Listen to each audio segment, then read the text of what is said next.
ನನ್ನ ಪತ್ರಿಕಾ ಮಾಧ್ಯಮದ ಸ್ನೇಹಿತರಿಗೆ ವಿಶ್ವ ಪತ್ರಿಕಾ ದಿನಾಚರಣೆಗೆ ನಿಮ್ಮೆಲ್ಲರಿಗೂ ಶುಭಾಶಯವನ್ನು ಕೋರ್ತಾ, ಸಮಾಜ ಮತ್ತು ಸರ್ಕಾರದ ಮಧ್ಯೆ ಸೇತುವೆಯಾಗಿ ಕೆಲಸ ಮಾಡ್ತಾ ಇರ್ತಕ್ಕಂಥ ತಾವುಗಳಿಗೆ ಭಗವಂತ ಎಲ್ಲ ರೀತಿ ಶಕ್ತಿಯನ್ನು ಕೊಡಲಿ ಅಂತಕ್ಕಂಥದ್ದು ಈ ಸಂದರ್ಭದಲ್ಲಿ ಕೋರ್ಕೊಳ್ತಾರಣ ಹೇಳೋಣ.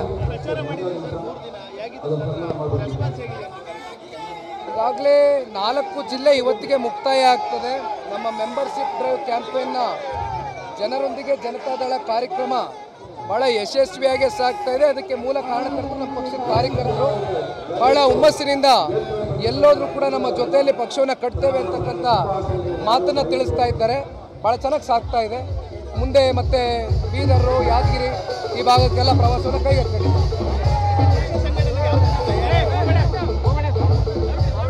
ಪಕ್ಷ ಸಂಘಟನೆ ಬೇರೆ ಮಟ್ಟದಿಂದ ಆಗಬೇಕು ಅಂತಕ್ಕಂಥದ್ದು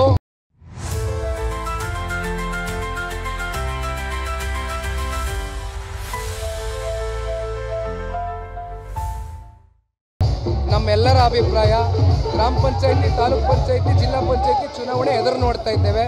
ಆ ಹಿನ್ನೆಲೆಯಲ್ಲಿ ಅವೆಲ್ಲವೂ ಕೂಡ ಕಾರ್ಯಕರ್ತರು ಚುನಾವಣೆ ಆಗಿರ್ತಕ್ಕಂಥ ಹಿನ್ನೆಲೆಯಲ್ಲಿ ಕಾರ್ಯಕರ್ತರಿಗೆ ಇವತ್ತು ಶಕ್ತಿಯನ್ನು ತುಂಬಿಸ್ತಕ್ಕಂಥ ಕೆಲಸ ಜನತಾದಳ ಪಕ್ಷ ಮಾಡ್ತಾರೆ.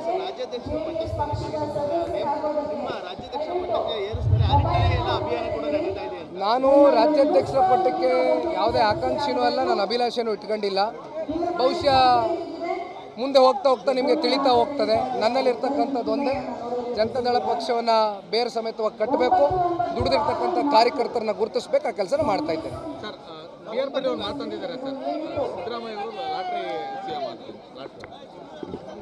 ಬಿ ಆರ್ ಪಾಟೀಲ್ರು ಭಾಳ ಹಿರಿಯ ಶಾಸಕರು, ಅನುಭವಿಗಳು. ನಮ್ಮ ಪಕ್ಷದಲ್ಲೇ ಶಾಸಕರಾಗಿ ಪಕ್ಷದಲ್ಲಿ ಪ್ರತಿನಿಧಿಸಿರ್ತಕ್ಕಂಥವ್ರು ಬಿ ಆರ್ ಪಾಟೀಲ್ರು. ಸಿದ್ದರಾಮಣ್ಣವರು ನಮ್ಮ ಪಕ್ಷವನ್ನು ತೊರೆದು ಹೋದಂಥ ಸಂದರ್ಭದಲ್ಲಿ ಬಿ ಆರ್ ಪಾಟೀಲ್ರು ಕೂಡ ಅವ್ರ ಜೊತೆ ಹೋದಂಥದ್ದು ಇತಿಹಾಸ. ಅವರನ್ನು ನಂಬಿ ಹೋದಂಥ ಬಿ ಆರ್ ಪಾಟೀಲ್ರು ಬಹುಶಃ ಸಿದ್ದರಾಮಣ್ಣನ ಬಣದಲ್ಲಿ ಗುರುತಿಸ್ಕೊಂಡಿರ್ತಕ್ಕಂಥ ಆಪ್ತ ಬಣ. ಅವರ ಶಾಸಕರೇ ಇವತ್ತು ಸರ್ಕಾರದ ಪರಿಸ್ಥಿತಿಗಳು ಯಾವ ರೀತಿ ಇದೆ, ಯಾವ ರೀತಿ ಜನಸಾಮಾನ್ಯರು ತಾಲೂಕಿನಲ್ಲಿ ಅವ್ರಿಗೆ ಆಶೀರ್ವಾದ ಮಾಡಿ ಶಾಸಕರಾಗಿ ಮಾಡಿದ್ದಾರೆ. ಆದರೆ ಇವತ್ತು ಅಭಿವೃದ್ಧಿ ಇರ್ತಕ್ಕಂಥದ್ದು ಸಂಪೂರ್ಣ ₹1 ಕೂಡ ಅವರಿಗೆ ಅನುದಾನ ಕೊಡದಿರ ಜನಗಳಿಗೆ ಅವ್ರಿಗೆ ಉತ್ತರ ಕೊಡಲಿಕ್ಕೆ ಇವತ್ತು ಭಾಳ ಸಂದಿಗ್ಧ ಪರಿಸ್ಥಿತಿಯಲ್ಲಿ ತಂದೊಡ್ಡಿದ್ದಾರೆ ಅಂತಕ್ಕಂಥದ್ದು ಇತ್ತೀಚೆಗೆ ಚರ್ಚೆ ಮಾಡಿದ್ರು. ಆದರೆ ಇವತ್ತು ನಾನು ಈಗ ತಾನೇ ಸ್ಟೇಜ್ ಮೇಲೆ ನೋಡಿದೆ, ನಮ್ಮ ಹುಡುಗ ತೋರಿಸ್ತಾ ಇದ್ದ, ವಿರೋಧ ಪಕ್ಷದವ್ರು ಹೇಳ್ತಾ ಇಲ್ಲ, ಸ್ವಂತ ಪಕ್ಷದವ್ರು ಹೇಳ್ತಾ ಇದ್ದಾರೆ ಲಾಟ್ರಿ ಮುಖ್ಯಮಂತ್ರಿ ಅಂತ. ಅದಕ್ಕೆ ಸಿದ್ದರಾಮಣ್ಣ ಅವರೇ ಉತ್ತರ ಕೊಡಬೇಕು.